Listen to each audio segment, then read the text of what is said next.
Greetings, science fiction and fantasy enthusiasts, and welcome to our podcast. With Ryan Sean O'Reilly, David Wilkinson, and Richard Mell. You're listening to No Deodorant in Outer Space. Now, let's get started. I don't know what's worse, to not know what you are and be happy, or to become what you've always wanted to be and feel alone. Good morning, good evening, good afternoon, and welcome to another episode of No Deodorant in Outer Space. My name is Ryan Sean O'Reilly. I'm one of the co-hosts of this excellent podcast. Joining me on my journey here tonight is Richard, the Cat Wrangler, Mel. Hi there. Hope you're ready to have some fun tonight. We certainly are. And also joining us is my fine feathered friend, David the Duck Wilkinson. It's going to be quacktastic. And that, ladies and gentlemen, is going to be the high point. Moving on. We're still recovering from various technical problems. Earlier in the night, we spent... I don't think anyone really minutes. wants to hear about that kind of shit. We've already burnt all goodwill towards each other, and the show's just started. We all hate each other, and the fact that we're here. Let's talk about this book and get on with it. Seriously. Okay, Yeah. We are covering Flowers for Algernon, written by Daniel Keyes, which came out in short story format in 1959, in a full novel version in 1966. There was also two films that we're covering. The first one being Charlie, which was directed by Ralph Nelson and starred Cliff Robertson, that came out in 1968. And also Flowers for Algernon, directed by Jeff Bleckner, which starred Matthew Modine and came out in 2000. So those are the versions we'll be covering for this episode. And then I guess we don't have any general updates. We can just kind of go around the horn and give our opening comments to start the show. Let me start with you, David Wilkinson. You're very eager and rearing to go in this episode. Oh, it was a great book, but I'm sure by the time this episode's over, I'm going to hate it. That's almost guaranteed. Rick, what about you? I thought it was a classic book that just demonstrated the parabolic trajectory of man going in and out of coherence and intelligence. Something we all kind of do, actually, but this guy does it extremely fast. Spoken like a true engineer. Oh, I feel dumber now. So yeah, that's it. Sorry. I'm stumbling over the parabolic part. How's that parabolic? A parabola starts low and it peaks and then it goes down to being zero again. And that's a parabola that's a negative. A positive parabola is actually, it looks like a valley. A negative parabola looks like a hill. But don't they go down and then up again? It depends on if you put a negative or a positive sign in front of it.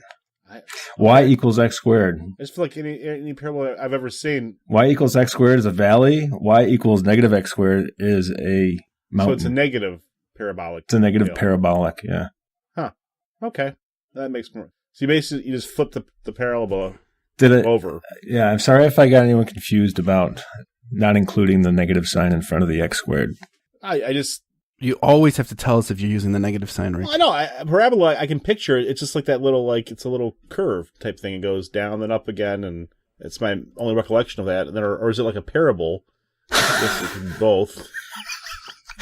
Yeah, a parable and a parabola are a little bit different, but, the story is a parable. The definition of parabolic has both. I'm looking at it right now. Parabolic is reference to a parabola or a parable. Oh, there you go. Yeah, so it's both relevant. Got that? They're both relevant. Yeah. Well, if you take it's relevant no matter how you look at it. Yeah. Okay. So my opening comment is a journey of self that is both compelling and crushing in its introspection. Whew, we are going to get through this episode. Let's do it. One way or another. Back to math. Am I going to go back to math? Back to Macbeth. Macbeth or math? Math. Well, there's a lot of math in Macbeth. A lot of subtraction. You guys, is that it? Let's go. Come on. Okay. So this book was, of course, written by Daniel Keyes, the author. And Rick, I believe you're going to give us some background on Mr. Keyes.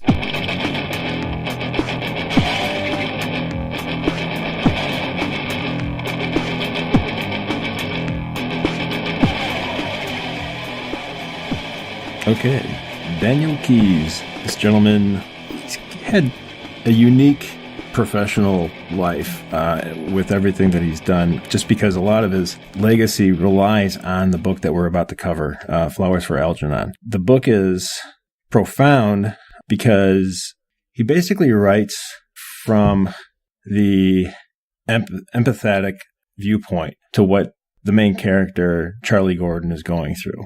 And he has done this to such a high level that Daniel Keyes has become quite popular in Japan. Now, why Japan?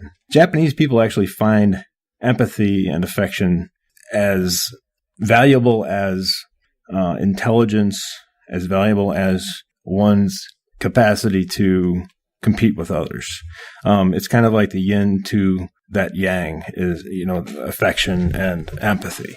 And they believe that Daniel Keyes was kind of like the first to clearly identify the emotions that runs through somebody who is gaining more experience or gaining more intelligence. And he kind of nailed it with his character, Charlie Gordon. Daniel Keyes, he has education in psychology from Stony Brook, I think. So this kind of lends to his insights. Brooklyn College. He got his bachelor's degree in Brooklyn College. Okay. Yeah. So, and then he, through this story, he hypothesized that intelligence without empathy and inability to give and receive affection lends heavily to narcissism, violence, and destruction. And it just kind of, I totally agree with that. He doesn't believe that empathy and affection are taught enough in the United States, probably in Europe at large at the time. He was commenting on this. But the Japanese people really kind of emphasize these things. It's valued. Yeah, right? I mean, they have. Really? I mean, to who in Japan? I mean, Japan has like. I mean, this is why Daniel Keyes is as popular as he is in Japan. I mean, he sold like 15 million copies of this book. But the Japanese, I'm just saying, they've committed more atrocities and war crimes than any other nation over a longer period of time. I mean, they're I guess they like each other, but they are the opposite. I mean, their culture is extremely anti-empathetic. I mean, it's a brutal, war-torn culture. It's a samurai culture. It is not an empathetic. I mean, again, you talk about narcissism. I agree with that. If you look at history, this book came out in the 60s. This book came out in the 60s, which is post World War II. We're not even post World War II at this point. Any idea when all of this started catching on in Japan? Both Japan and Germany, his books have been published and never gone out of print. Wow, shocking! The losers of World War II. But how people feel bad. If you look at like their religion, okay, for example, all religions they don't recommend going to war. They don't recommend being racist against the Chinese or the Koreans like the Japanese actually have. I mean, whenever something like that kind of happens, it's not the public at large that decides to do something like that. It's the people in power. You can kind of like people get in line. People like to hate. People like to follow. You can't blame one person. Well, it's just easy to follow, nature. Especially when there's no time to actually do something about the movement at large in your country. People work to death, and it's just a fact of life. But when someone has a choice to read in their leisure time and to enjoy something and to kind of patronize something, that's a complete choice. Getting involved politically and trying to stop a war from coming to your country, that's a whole different thing. But I mean, well, do you think that there could be a shift in attitudes from the post World War II? I don't know. It'd be nice to see like a timeline of how popular this got in Japan. And I didn't really do any research on that. But I mean, Japanese people, it didn't come out till what? 659? It came out in 59, but that doesn't necessarily mean that that's exactly when it hit Japan and when it started to kind of spread like wildfire out there. Yeah. Well, let's not get too caught up in a Japanese culture.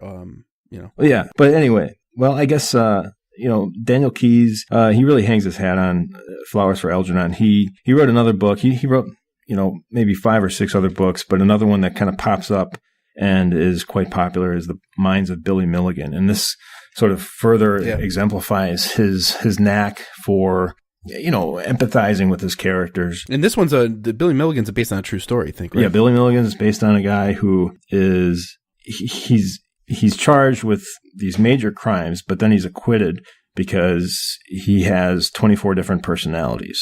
And it's like, I think it's one of the first legal cases where someone was acquitted for like insanity or for having multiple personalities or whatever. There you go. I think it was historical. Yeah.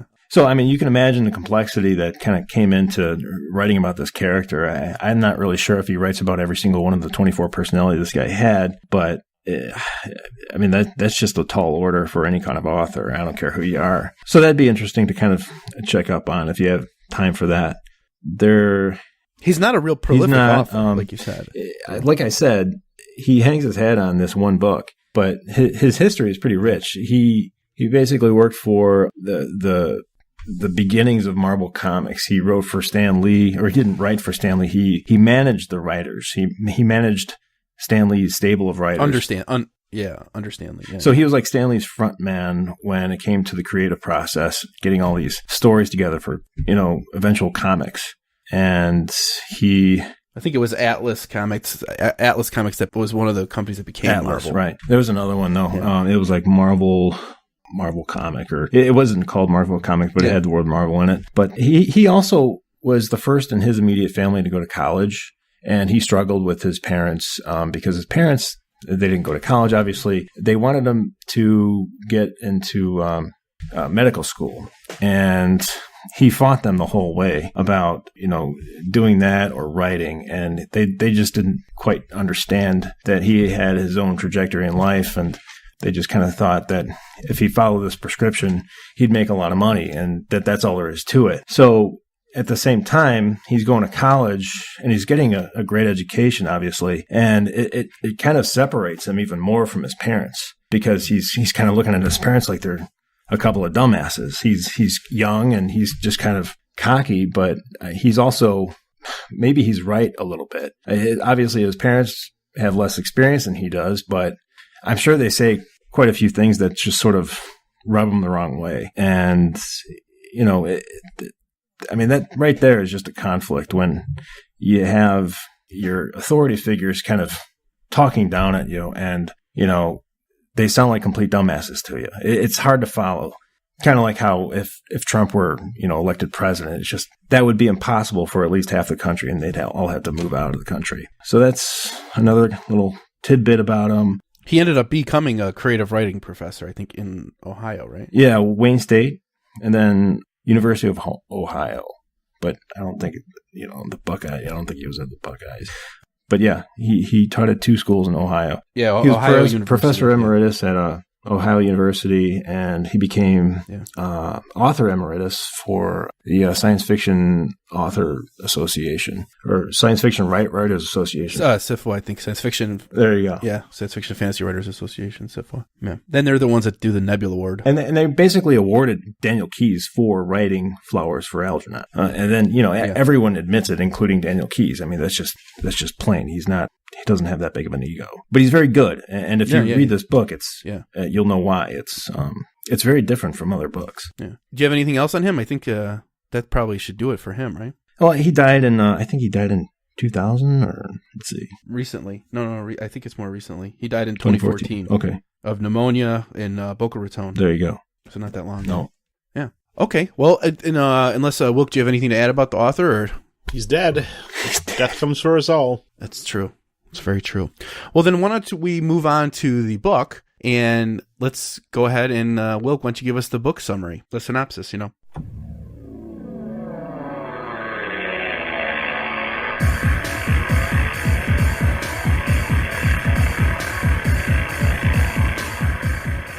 This very slow, dim, janitor-type person, low IQ, gets picked to be an experiment, makes him very smart, he falls in love with a woman, he starts to deteriorate, he becomes dumb again, he becomes very sad, and he gets himself institutionalized. The end. Short and sweet, just like you, Will. So, the man... This is a great night. So it's a real positive slice of life. It just makes you feel good about everything when you read it. Well, I mean, Daniel Keyes, he intentionally made it into a depressing ending, and he fought like hell to keep it that way. Oh yeah, it's beyond depressing. Yeah, it's horrific. Yeah, it is. Right. It is. Depressing's like anything John Steinbeck wrote. This is just. It's a nightmare. Right. You guys want to talk about the ending first? All right, we can talk about the ending. Now, I will just say that Keyes fought for this ending. You probably picked up on that too, Rick, that he talked about it in interviews and that award speech for the SIFA, that he was pressured to change the ending to a positive ending. I think when he first brought it to the first publisher, was it Horace Gold at Galaxy Magazine, who didn't end up publishing it because it was eventually published in, what is it, Magazine of Science Fiction and Fantasy, I think, was it? On that note, when some writer like Keyes gives speeches like this, say he fought for stuff, do you think that ever gets back to the people that he supposedly fought against? And when they hear that, they just chuckle to themselves and think, what a tool. We talked about it once. He didn't fight for it. I brought it up. He said no. I mean, there's no fight. Well, it happened multiple. It happened multiple times. I'm sure it did. It's kind of a downer ending. They told him, you should change the ending, and because the main character is Charlie, and it's a downer ending, and this editor said you should, have Charlie not lose his intelligence and fall in love at the end and get married and live happily ever after. It's a conversation. And I think when they went to do the novel, he had the same thing happen with the novel publisher, is that they wanted to change the ending. But again, how is that a fight? It's like, this guy made a suggestion. I said, nah, I'm going to do it this way. That's not a fight. That's like a thing that happens. Well, there's a lot of emotions involved because, in some cases, they give him a down payment. Yeah. They give him $10,000. And, he is now working for this publisher, and they're telling him, do this, do that. And I think he said he returned the down payment, right? Yeah, he returned it, right. But I mean, that took a little bit of effort, and it took a little bit of kind of an expulsion of emotion and some argument there. I mean, both of them wanted this thing to work, and I'm sure definitely it kind of fizzled out with the fight. I mean, I agree with this publisher. He should have changed it in. Would have been better. Yeah, I enjoy the book in its entirety. I think there's a pressure because when you got a story and you got a publisher who's saying, I'll publish it if you change the ending, then you're dealing with that. You're dealing with someone saying, I will publish it if you change the ending. So you have to make a decision as a writer.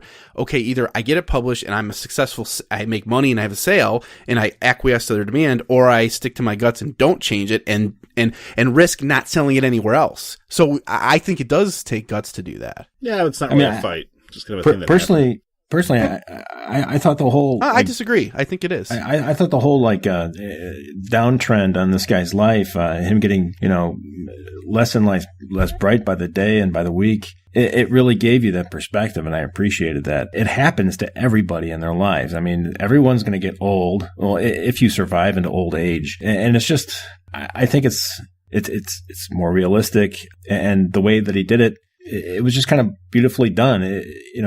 He opened up that book with a quote from Plato's Republic, and it went something like, the eyes are bewildered as they experience two things when they go into the light, when they come out of the light. And the same is true for the body's eye as well as the mind's eye. So he's saying there's some struggle when you are either learning things or when you are basically forgetting everything. And this book is just, giving us that demonstration, and it's well done. It's just kind of a slice of life, and it's not fantasy, but it is total science fiction.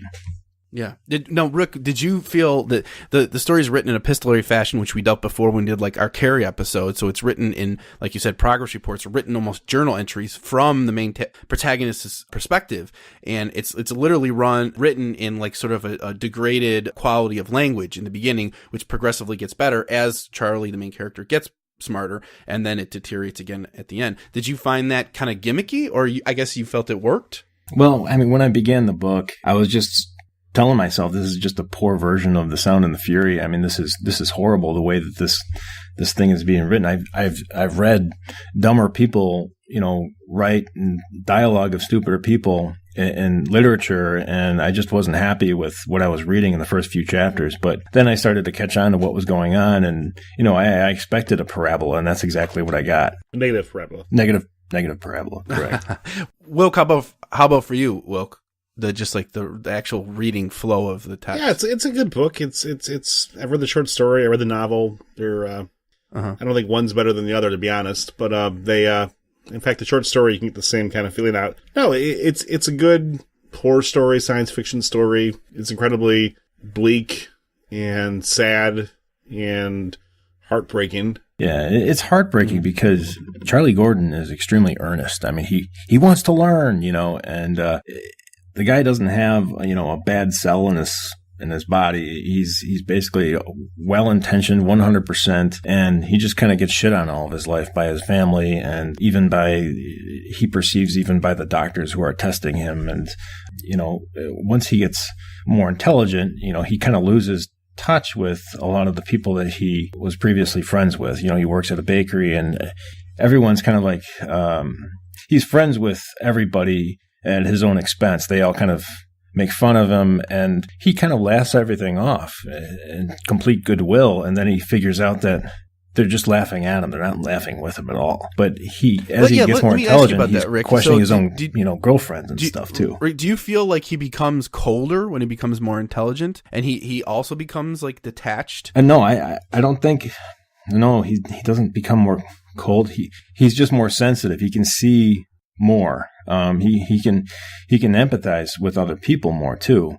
And he's not colder. He's more sensitive, and his intelligence is telling him maybe he should be straying away from these people, or just keeping his mouth shut. And, it doesn't really do him any good. He doesn't have the emotional intelligence to deal with these problems. Do you feel the same way, Wilk? Wilk, do you feel the same way? No.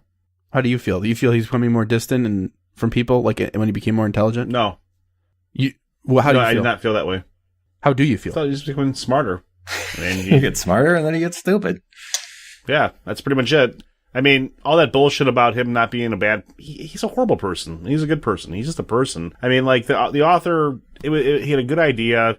Charlie wasn't really that well characterized or nuanced, but it was just a story of somebody going up and then down. And the real bad part is that he remembered being smart when he was stupid. And that's the real horror of the story. Yeah, that's the one thing you're right, because he is not nuanced. He doesn't have kind of like a realistic facet to his character. He's just full of good intentions. You don't really see a real person there. Maybe he wants to rape everybody too. They just don't talk about that. Yeah, he just doesn't talk about it in his diaries because he knows everyone's reading them anyway. So yeah, vicious. So I mean, like I said, again, the character doesn't mean jack shit. It's the story that they're telling. I mean, the character is just an empty vessel that you pour water in, and he can be good, evil, good intention, not good intention. He's not that interesting. It's his journey that's interesting. I mean, I don't really care about him that much, one way or the other. He's just Really? You don't care about Charlie at all? I said I don't really care about him that much. You said it was depressing yourself. That much? You said it was depressing, so you cared, right? I just said I don't really care about it. No, I mean, the story itself was depressing. More of as an allegory for life and everything else. But I mean, yeah, I don't know. I mean, you're reading just an allegory for life. You don't think it was like more about Charlie's personal journey about this person and having when he becomes more intelligent, he has like a different perspective on his life. These people he thought were friends, he realizes they were making fun of him, and kind of coming to terms with that. Mm-hmm. It's a false perspective. How? It's just an experiment. It's just a person. I mean, you are who you are. Whether he gets smarter or stupider, he is the same person. He might be able to see things in a different light, but he loses that. And again, his journey is one of the mind. He doesn't really do anything that interesting in the book, and he'll never do anything that interesting because he locks himself into a mental hospital at the end of it.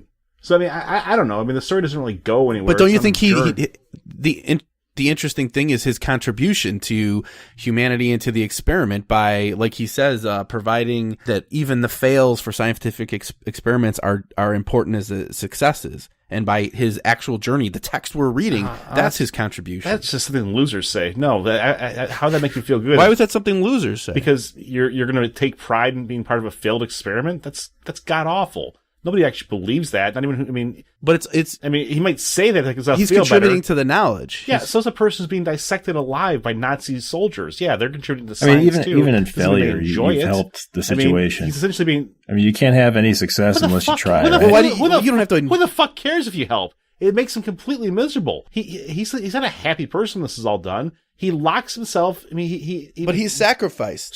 As the doctors say, he's sacrificed for society. He didn't sacrifice shit, Ryan. He had an IQ of 68, and he volunteered for an experiment he couldn't he really had nothing to lose. You can't sacrifice if you don't understand what you're undertaking, and by definition, he didn't understand anything. That is completely. I don't see how he sacrificed anything, Ryan. You completely disagree. Okay, I'll tell you. How can someone sacrifice if they don't understand what they're sacrificing? It was happenstance. Because he loses. That's the whole point of the story. he has friends. He's pretty content with his life, and he's got kind of in a good place. Mm-hmm. And by the end, he doesn't have that anymore. So what? He loses what he goes to a lower position he didn't know than he was before. Know that was going to happen. Yeah, it's not a self-sacrifice. It's what happened to him. He didn't volunteer to have that happen to him. He didn't think that was going to happen. He thought good things were going to happen. He was hopeful. He didn't go in there saying, I'm going to ruin my life for science. No, it's not a sacrifice. It was a bad decision. The only thing he gave up was a bad decision. I disagree. His stupid job with the bakery. That's the only thing he sacrificed, Ryan. And he didn't need that job anyway. But it wasn't just a stupid job at it wasn't just a stupid job at the bakery. That was his livelihood. It was contributing to his well-being and his sense of self-worth. He had a job. He had a place to go, people to hang around. He's still going to have a livelihood once he goes to the institution. He's just going to have a different livelihood. That's all. Bad things happened to him as a result of his decision. I mean, if you read about the institution, you saw that was a community as well, except he would be with peers that wouldn't be making fun of him on a daily basis. Yes, maybe he's happier there, Ryan. Yeah, but I don't think I got out of that the implication was that he was in a better place. Are you kidding me? Did you read that description of the institution? He couldn't be around the people. Maybe you should examine your prejudices about the mentally ill. Why do you assume it's a bad place? Are you that much better than them? Is your life? I don't know that it was a bad place per se. Is your life better than theirs? Yeah, that's not what I'm saying. You're saying that his bakery job was better than him being at the institution. Maybe for the economy of the United States. But for him, emotionally, I don't know about that, Ryan. I don't know about either statement there.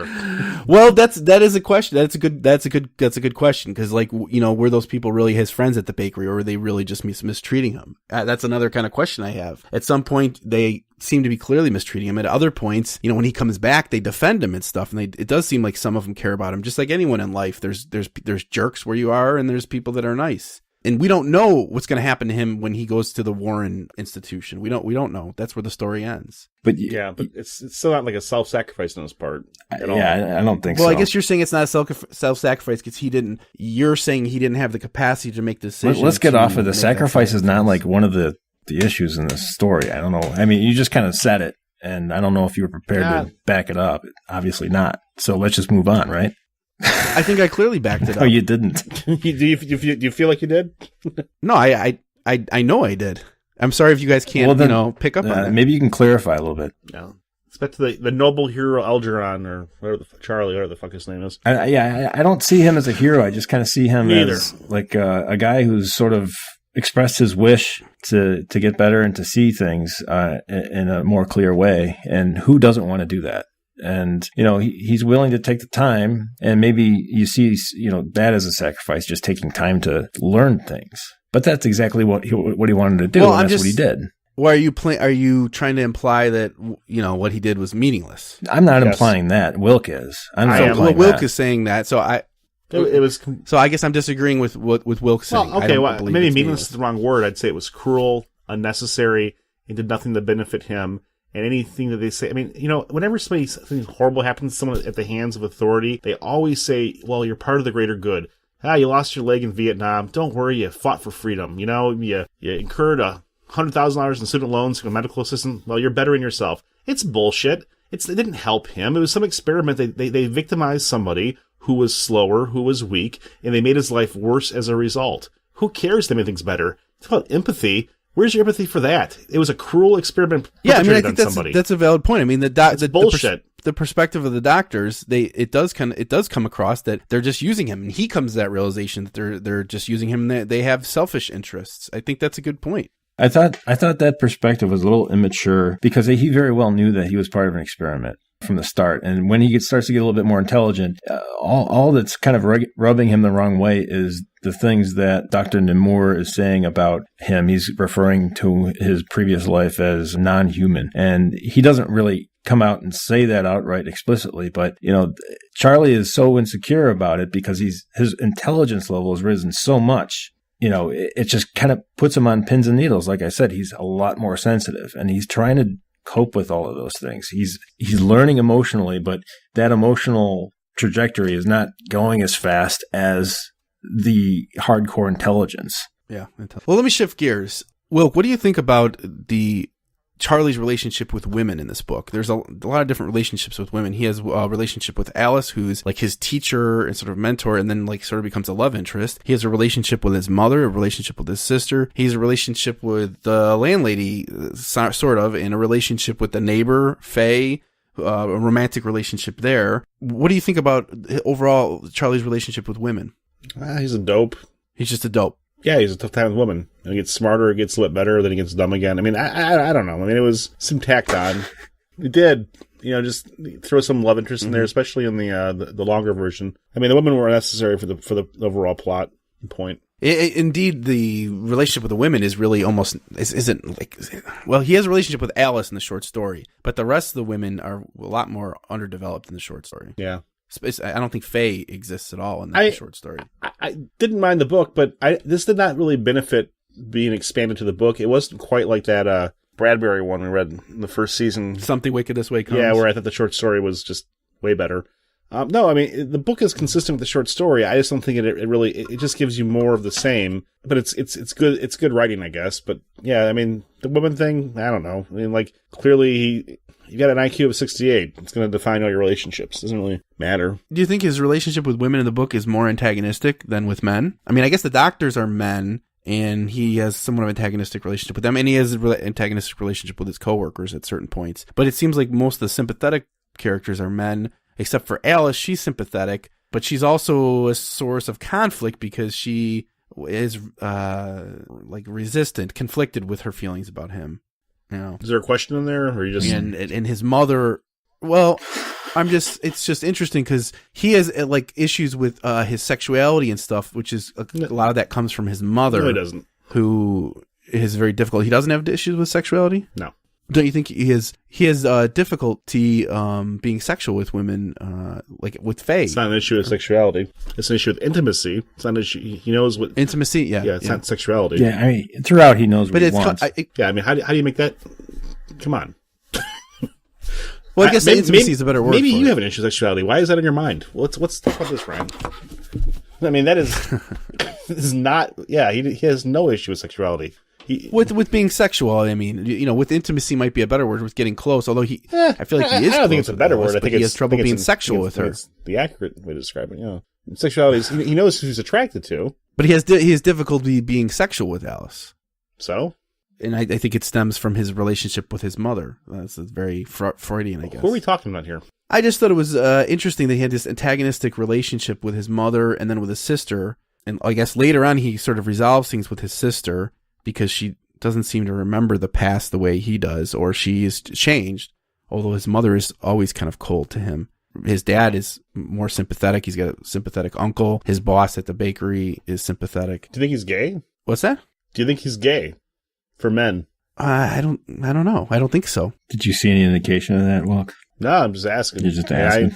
I mean, I just saw him as some simpleton that, he's going to have a rough time in life. And, if you're attracted to a woman, you're going to have more conflict with women because you want to be around them more than men. I mean, who do you guys fight more with, men or women? It's always been women for me. Yeah, I fight more with women, but I mean, I'm around more women than I am with men. So. Yeah, and I just don't care that much about men. Men are pretty,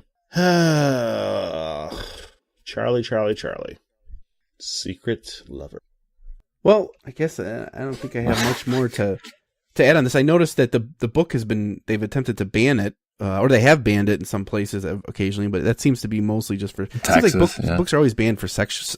It's always sexual content. Western Pennsylvania and Texas. Yeah. They're always banning books for sexual. Yeah, they banned it because of his thoughts towards women. He was, I guess he got too excited, or you read too much of his thoughts while he was writing his diary, and that's why they banned it. I mean, those are natural thoughts. Everyone thinks those things. It's just it got put down on paper. So, oh well. Mm-hmm. Did you guys? What about Algernon, the mouse, who's sort of just a harbinger of doom, just kind of predicting his? Did that seem like it contrived? Look, man, Algernon was right there just to show that Charlie cared about a mouse. That's all. Just to show you that he was such a good guy. He was there to show that he had empathy. Yeah, sure. I mean, that's what he said. Oh, that's a good point.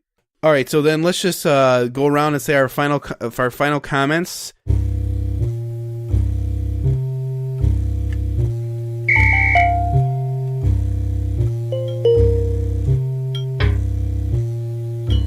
I'll just say I enjoyed the book a lot, and I would recommend it. I'd say I give it 3.5 stars. Let's go to Rick. What do you got for your final comment? I thought the book was a classic. There is a reason why it's so popular in Japan. I give it 4.5 stars. Okay, and Wilk. I just go back to the Tom Waits song, I'm Big in Japan, which I think we should play now. Anyways, yeah, I kind of like this book less now after going through this review. I would give it 3.5 stars before the podcast. I'll give it 3 right now. 3. Solid book. Okay, I'll invite everyone to follow us on Twitter and to like our Facebook page. Visit our website, nodeodorant.com. You can subscribe to our podcast on iTunes, TuneIn Radio, Stitcher Radio. We also have a YouTube channel you can subscribe to. We have episodes there. And we hope you can rate our podcast, give us reviews. We appreciate that. Other than that, we'll just invite everyone to say join us on our next episode when we cover the 2 movies, okay? And we'll say good night. Good night, everyone. Good night. Good night. For more information on the topics discussed in this episode, or to read our show notes and find us on social media, visit nodeodorant.com. For more information on Ryan Sean O'Reilly and his various works of fiction, visit ryanseanoreilly.com. For more information on David Wilkinson, visit drycracker.com. For more information on Richard Mell, check out his profile at goodreads.com. The theme music for this podcast was written by John Doyle from the band I Decline. You can visit him at i-decline.com.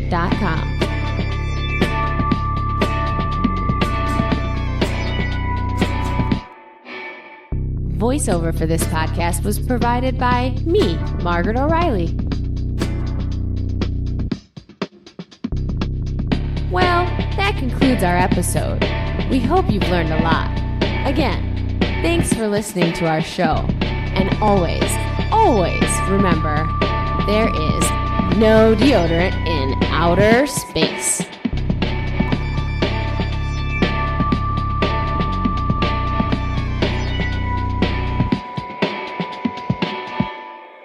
First, Will, can you turn off your video feed?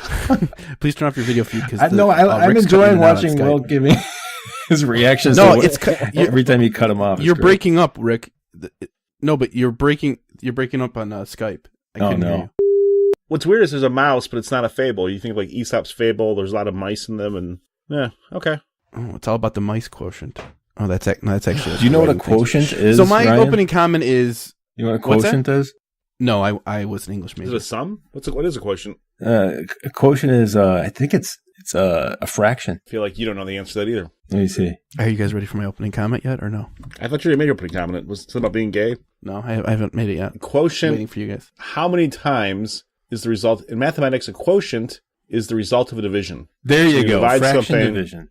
Well, I mean, 5 is the quotient of 20 divided by 4. It's not a fraction. It's a fraction of 20. I mean, in this sense, we're all fractions of something, I suppose, right? That's a deeper thought. It's deeper than mine. We're all part of a bigger whole, huh? The quotient is the denominator in a fraction. I'm sorry. No, it's just the result of an equation. Just like I didn't throw in the negative sign there. It's like whatever's, like something divided by something, the answer is always the quotient. Something divided by something, the answer is the quotient, not the denominator. No, the solution to a division problem is the quotient. Yeah, okay. Yeah, what do you call the solution to a multiplication problem? This is good stuff. The solution to a multiplication problem, I think, is... It's not a factor. It's not a factor. No, a factor is it's a multiplier, but it's not the sum or the result of 2 numbers being multiplied. Product. It's the product. That's right.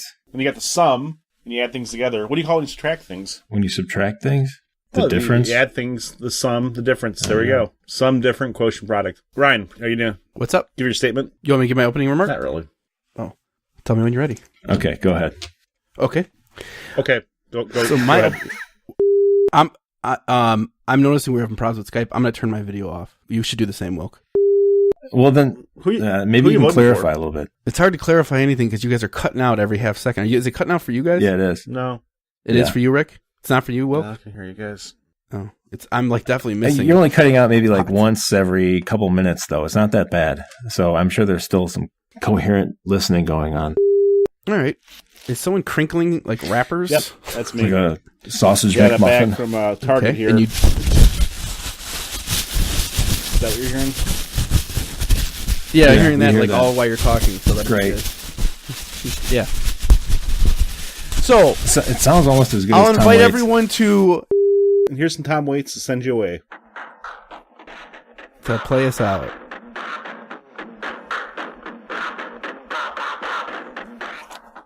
This is the actual song on Big in Japan. This is Wilk's protest moment here. Somehow being big in Japan is not that big of a deal. But he is. I suck in the States, but I'm good in Japan.